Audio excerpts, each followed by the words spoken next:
What's up, guys? Game Faithful Game today, and I'm back to give you another drama skip to Saturday. So let's hop right into it. The first 30 minutes of this past week's Raw was fucking fantastic.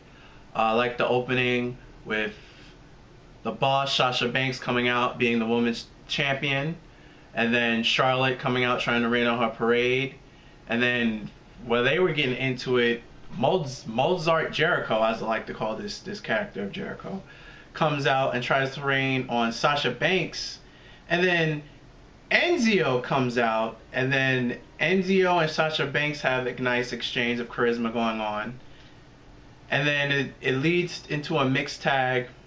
But the first 30 minutes of Raw was phenomenal. Then it got to the 9:30 hour where Raw usually dragged, because you know they really need to find a way to cut at least 30 minutes off of Raw somewhere. But Nia Jax dominated another opponent. Another big promo with Seth Rollins and Finn Balor to promote their match for a belt that we don't know what it looks like yet.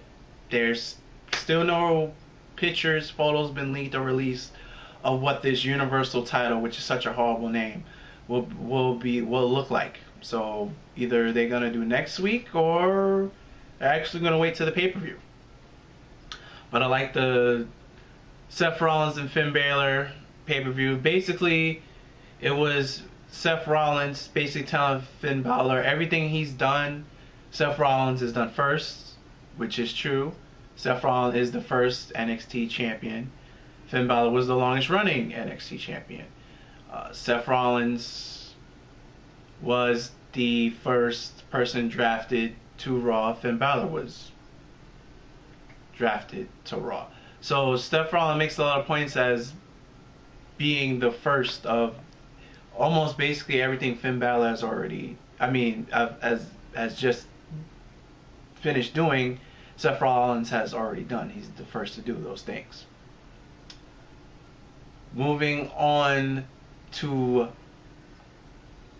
the main attractment, which was Brock Lesnar, and Paul Heyman does what he does best, and he said that Randy Orton is not man enough to hit or would never catch Brock Lesnar in an RKO, and as soon as he finished that, from out of nowhere, Randy Orton with an RKO. You could not have ended Raw on a better note with having Randy Orton, a SmackDown Live superstar, coming from out of nowhere through the crowd to RKO Brock Lesnar after Paul Heyman just said he can never catch Brock Lesnar in an RKO. That was fantastic. Other notables, it seems they pushed Roman Reigns all the way down to the mid-card because they had Rusev beat Mark Henry again, and then Roman came out, and then fans started cheering as he was bullying Rusev, which is weird. They were booing Roman all this time, but when he's facing Rusev, they cheer. So I have a feeling that we're going to get a Rusev versus Roman Reigns for the U.S. title match at SummerSlam. In my personal opinion, it would suck for Rusev because he lost the title to John Cena. Now he's going to lose to the title to, at a time, Roman Reigns was booked as the next John Cena. So he's going to lose. It looks like he might lose it to Roman. Moving on to SmackDown Live, which still runs at a better pace because it's only 2 hours. It seems the theme of SmackDown Live is like they're trying to put over heels but still have the faces win. Because it started out with, you know, the playback of what happened on Raw, Randy Orton RKOing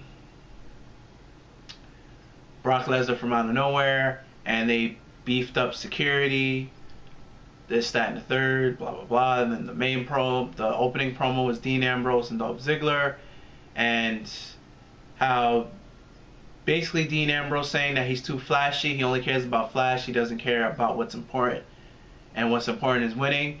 And after Dean Ambrose leaves the ring, from out of nowhere, Bray Wyatt comes, lights go off, Bray Wyatt comes out of nowhere, and he hits Dolph Ziggler with Sister Abigail and challenges him to a match for his number 1 contender spot. So what a way to, you know, push your number 1 contender. You start out the show with him being laid out. And so they have the match. It's the main event. Dolph wins the match, but SmackDown ends with both your WWE champion laid out and your number one contender laid out. So how does that push Dolph? He won the match, but he's laid out by Bray Wyatt. So is it showing that is Bray gonna force his way into a triple threat match? We don't know, but it seems to be that he's pushing himself in the main event title shot, even though he just lost the match against Dolph Ziggler. Apollo Crews is not a number one contender for the Intercontinental Championship, but after he won the match by pinning Kalisto, Ben Corbin destroys everyone. He starts by beating up Kalisto at the end of the match after Apollo Crews leaves. Apollo Crews runs back to the ring, tries to help Kalisto. The Miz comes in, he gives Apollo Crews skull crushing finale, and then Ben Corbin just lays out the Miz. So it seems the focus. So Lone Wolf, the guy who lost the match, is standing tall out of the new number one contender for the IC title and the IC champion.